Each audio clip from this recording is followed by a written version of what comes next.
students. Today we will know about Vijayanagar and Bahamani kingdoms.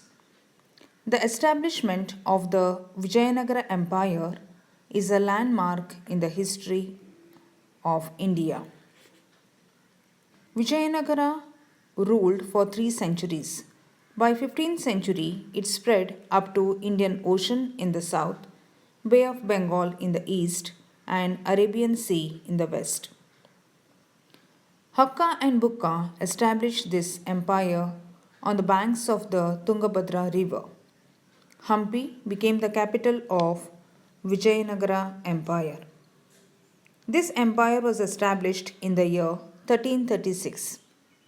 The Vijayanagara kingdom had to face the resistance of the following kingdoms that were present during this time: Delhi Sultans, Gajapatis of Orissa, and Bahamani kings of northern Deccan. The four dynasties that ruled Vijayanagar are Sangama, Saluva, Tuluva, and Aravidu.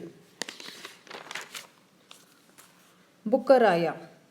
He defeated the Reddys of Kondavidu and merged Penukonda area with Vijayanagara. Bukka was successful in solving the religious war between the Jains and the Sri Vaishnavas, thereby upheld religious harmony. He constructed a fort and a few temples in the capital and encouraged agricultural activities. Bukkaraya sent an ambassador to the court of a Chinese king belonging to the Ming dynasty. Bukka's son Kampanna defeated the Sultan of Madurai and enlarged his kingdom. This victory is marked in Madura Vijayam, written by Ganga Devi. Harihara II.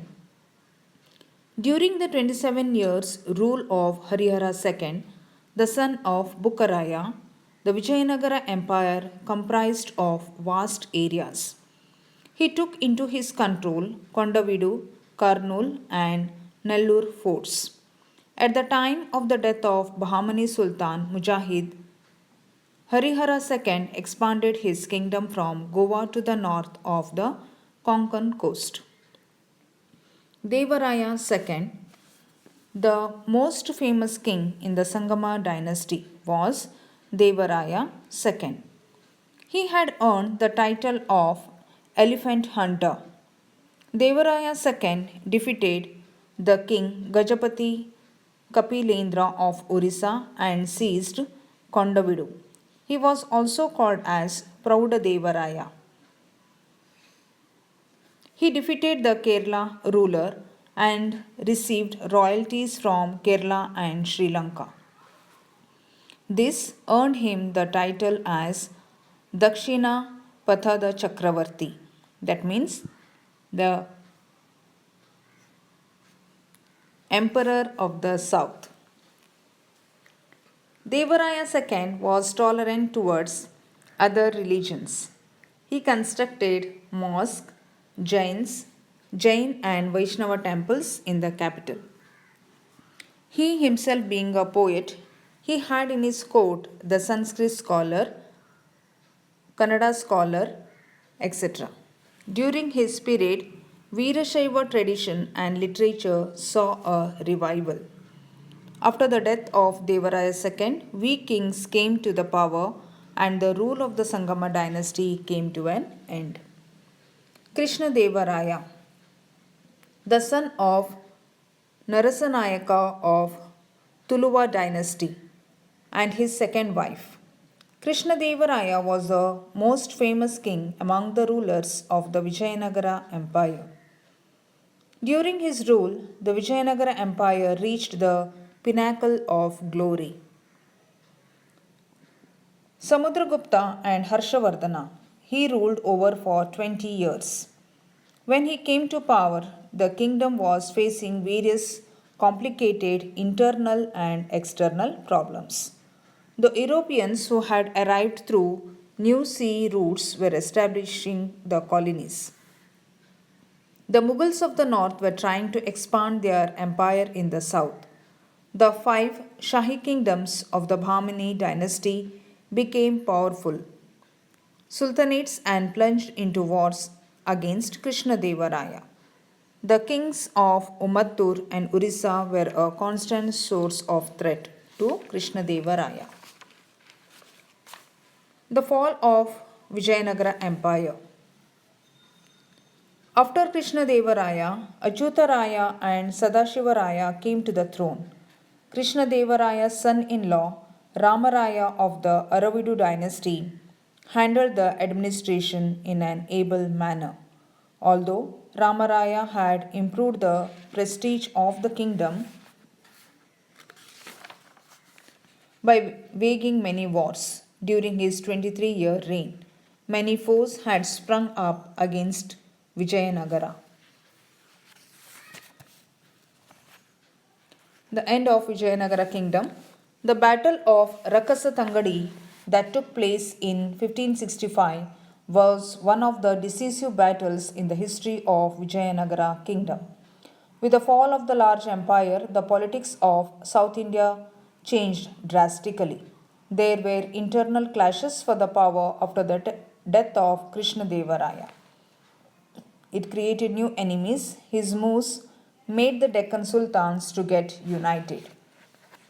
Now we'll know about the Bahamani kingdom.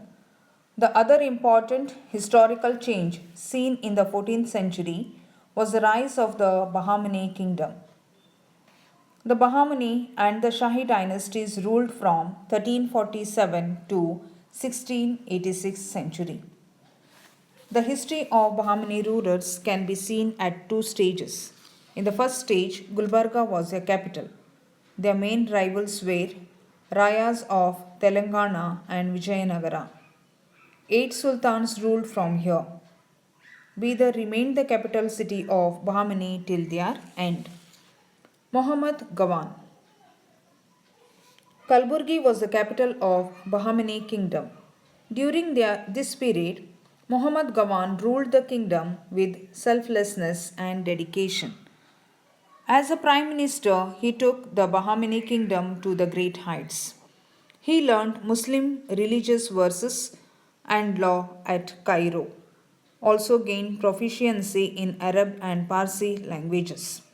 He served as the prime minister during the rule of Bahamani kings, Humayun, Nizam Shah and Muhammad Shah III. He was responsible for enhancing the glory of Bahamani kingdom by his efficient administration and victories.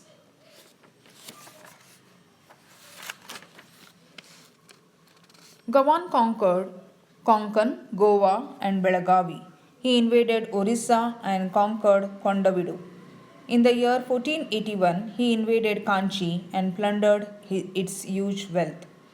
Thus, Muhammad Gawan, who was responsible for the all round development of the Bahamani kingdom, became a victim to a conspiracy of his enemies and was beheaded on the false charge of betrayal to the kingdom. After his death, the kingdom became weak and disintegrated into 5 parts. The division of Bahamani kingdom.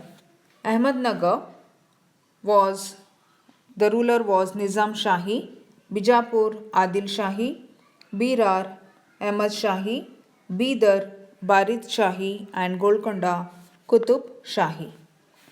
Now we'll know about Ibrahim Adil Shah II, the most important king of Adil Shahi. Ibrahim II ascended the throne in his 9th year. He ruled over for 47 years with historic incidents. Politically, he took Vijayapura to the pinnacle of glory with his efficient administration and was responsible for the tremendous progress in art, literature, and education. His book, Kitab-e-Navras, begins with prayers to the gods Ganesha, Saraswati, and Narasimha. There are prayers to Muhammad Paigambar too.